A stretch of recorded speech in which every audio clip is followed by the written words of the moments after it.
We welcome onto our big screens and PA system the driver who's won the regular season championship in 2020 and making his very first Championship 4 appearance in the NASCAR Xfinity Series. It's the driver, the number 22, Menards Richmond Water Heaters Ford for Team Penske.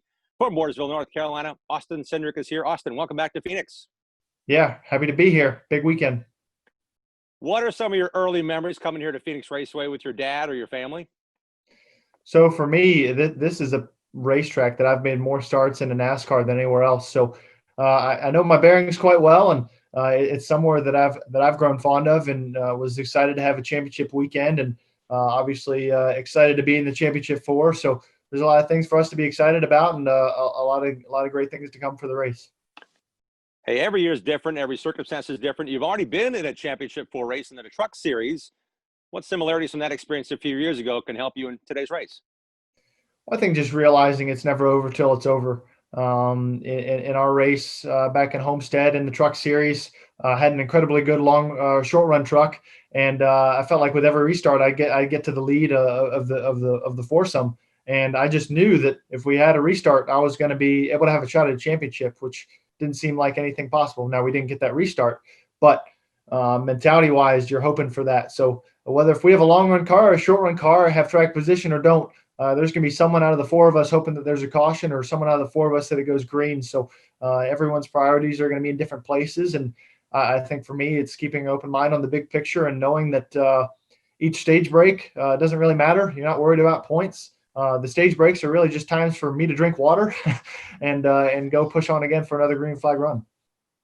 Hey, I don't know if you're a numbers guy, but only 5 drivers in series history have won on their 100th race start. That happens for you today. Are you a numbers guy? Does that matter to you? I did not know that. So you're telling me. So I guess that'd be cool. So yeah, let's make 100 the best.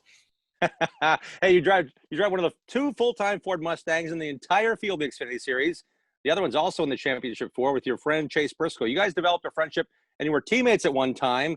Take us back to when you guys first started hanging out. And I know you door dinged him a few times this year after he won some races. Talk about that friendship.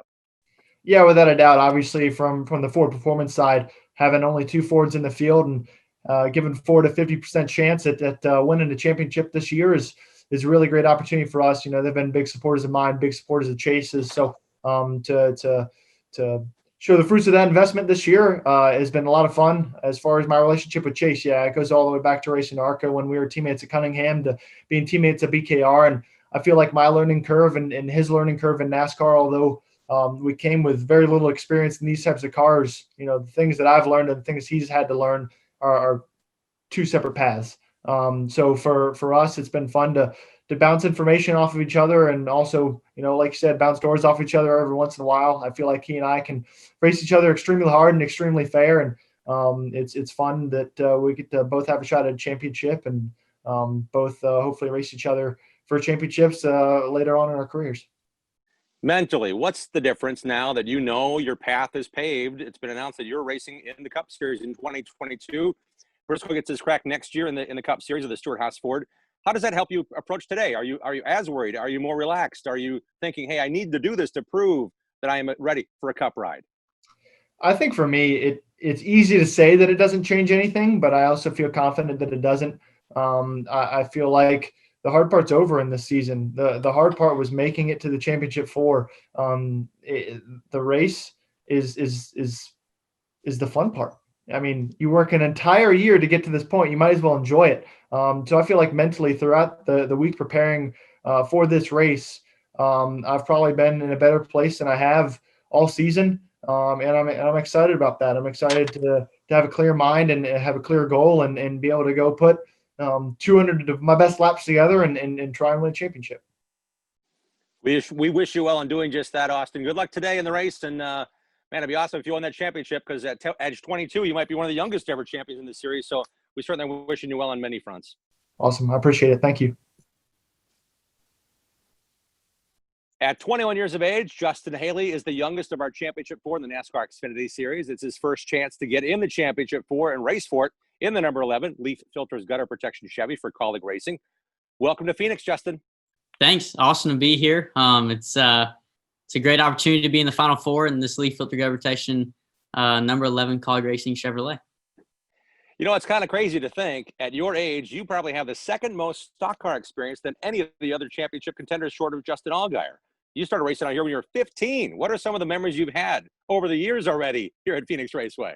I've had some great memories at Phoenix. I had some great memories at ISM. No, I've ran really good at Phoenix in the past and have had a good bit of success in the Truck Series, the K&N Series, the K&N West Series. So it's been a good track for me, and really looking forward to deciding it out here in Phoenix. Justin, since 2018, the finish line here has moved to a different location, coming to the green on restarts. The middle of turn 3 have proven, shall we say, eventful. What have you experienced on restarts, good or bad, that you recall? Well, I think the new configuration is awesome. It definitely is a little better now that we don't have practice. I can't get on the radio during practice and confuse 1 and 2 and 3 and 4 like most of us do. So, no, I love it. It's extremely eventful. We're going to have to be a little conservative, though, keeping off of that apron. Most of the time, it can knock an oil tank or something out of the race car, and we need that thing to be in one piece at the end of the day. Where do you find the bump affects you, on the way down to the apron or on the way up the apron to turn 1, Justin? Normally, my head is bouncing back and forth in the headrest from the start of the apron to the end, and it never stops. So I would say it's a constant bumpy ride. Hey, you finished 5th here in March, the highest of the Championship 4 contenders. Is this the same race car, do you know? And how much does a race car really change over the course of a season? It can't just sit in the corner, wait for the next Phoenix race. Do you have any input on that?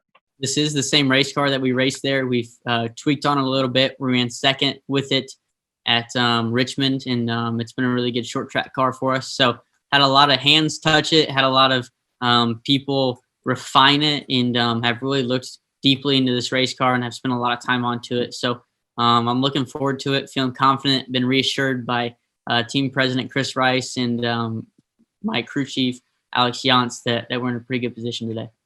Hey, we're only a week removed from Martinsville, where you're trying to get you and your teammate Ross Chastain into the Final Four for this championship race. Now that page has turned, how much focus is on what you're doing, and how much is Ross going to help you, knowing there's no practice? I mean, is it a matter of getting you fast, getting you protected, if you will, on the racetrack? From what I can understand, Ross Chastain's trying to win the race just as bad as I can. So never any team orders here at Colleague Racing. We all want to go out there and win. There are some team orders on the super speedways, but they all get washed out the window at 10 laps. And, we all see how that works. But no, Ross Chastain's going for a victory. We're both trying to get Matt Colleague a trophy. That's what Matt Colleague has been very clear that he wants. He wants to go trophy hunting. So any way that we can do that, even if it means me finishing second or worse, is the goal. All right, Justin Haley, you've been out here about 6 years already, give or take, one or two trips a year. You know, there's a lot to see and do here in the Valley. What could be a destination tonight if you were able to win this championship? Where would you celebrate? I have no idea. Hopefully I'm not getting on the plane home, because that would, by the time I'd fly all the way back to Mooresville, North Carolina, I probably wouldn't be too excited anymore from the jet lag. Probably just want to go to bed. So I heard, maybe some rumors that we might be staying to pack an extra pair of socks or something. But right now we can't get our hopes up too high. Still got a race to go out there and try to win. And I'm guessing because your team is pretty enthusiastic, you might have to pack maybe 1 or 2 spare fire suits for that post-race celebration too. I'm thinking you might get doused a few times. Yeah, and that would be awesome. But still a long way to go before then. And the enthusiasm of this little team, it's pretty cool, and that's why I love it so much. Hey, great to see you in good spirits. We wish you all the best today in winning the race and winning the championship. Justin Haley, thanks for your time, and we wish you all the best. Not a problem. Thank you. He has celebrated in the old Victory Lane at Phoenix and in the new Victory Lane in the infield, and he's won 2 of the last 7 Xfinity Series races here at Phoenix Raceway. It's time to chat with Championship 4 driver, 10-year veteran of the series, driver that number 7, Brent Chevrolet for Junior Motorsports from Riverton, Illinois, Justin Allgaier. Justin, welcome back to Phoenix. It's great to be back. Obviously, one of my favorite racetracks on the schedule, and so excited. I mean, we talked about it last year in Victory Lane, how excited we were for 2021 to be the championship finale. But I said then, and I stuck by it all year, we had to get to that Final Four to have a shot at it. We did that, and glad to be back in Phoenix. You say you won that race last year, and you're looking ahead already. So how much note building did you do in March, and how much did you rely on your notes this week preparing for the race on what you did learn last November? Well, the good thing was we left last fall and we came back in the spring and we brought the same setup and it worked equally as well. Unfortunately, pit strategy cost us the win in the spring. We had the best car and sometimes the best car doesn't always win the race. And that was the case in the spring. I feel good about our program. Everybody at Junior Motorsports has done a fantastic job in being prepared for these races through this kind of crazy 2020 schedule. But I feel like the no practice, no qualifying really benefits our team and the balance that we have in our program at Junior Motorsports.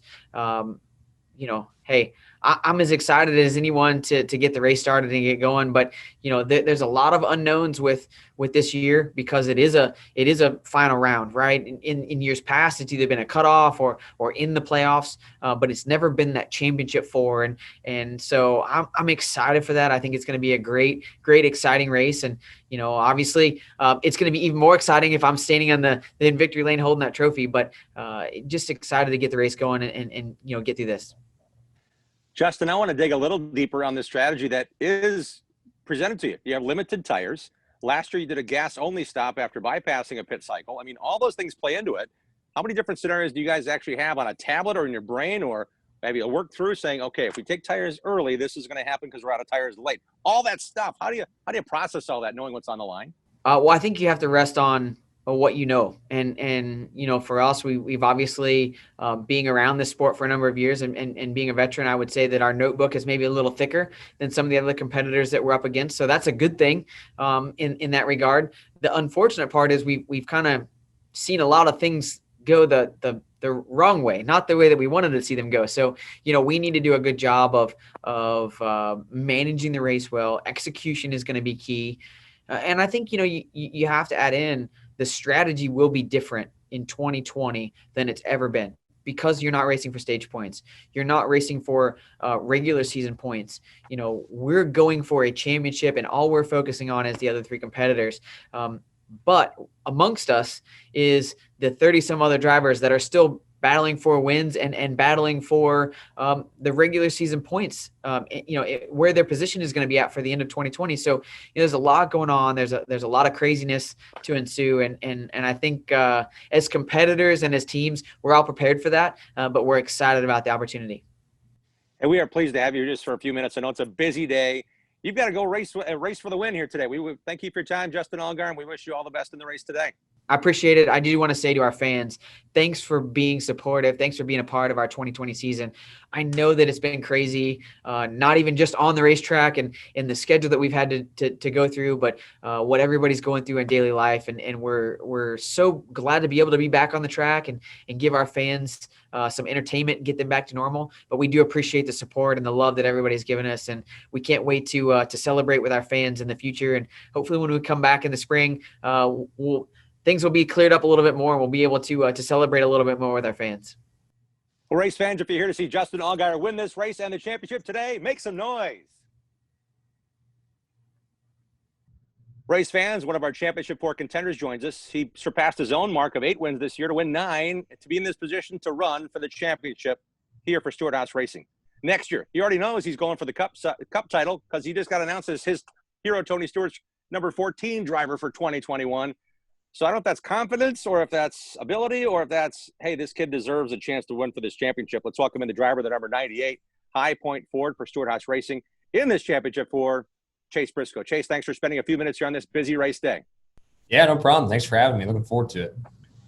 Hey, you've had a chance to race here 3 prior times in the Xfinity Series. You have top 5 run in the Truck Series. But this is altogether different. This is a chance for you to win this championship and say, boys, I'm here. I deserve this. And I'm going to win this thing. What about the confidence level heading into this one today? Yeah, statistically, it's not been my best racetrack, but it's one I feel really confident going into today. For us to be able to win the first round the first race of this final round of the playoffs allowed us to really focus on Phoenix and feel like we made some gains. So, I feel like statistically, like I said, it's not been my best, but I feel like we're going to be okay today. There's obviously a lot on the line. We've had a great season, and we want to close it out, and there's no better way to do that than with the championship. What have you done because you've had an earlier start than others on knowing you're in this fight? Yeah, I think the biggest thing is just we were able to really focus on our race car for the last 2.5 weeks leading up to this. And, on the simulator, we didn't have to worry so much about Texas and Martinsville. We could put all of our focus into Phoenix. So feel like we truthfully have made our race car better. And for me, I've been able to just study on Phoenix stuff, not that Martinsville and Texas still didn't matter, but, Phoenix is the big goal. You want to win the championship, and you got to run good here to be able to do that.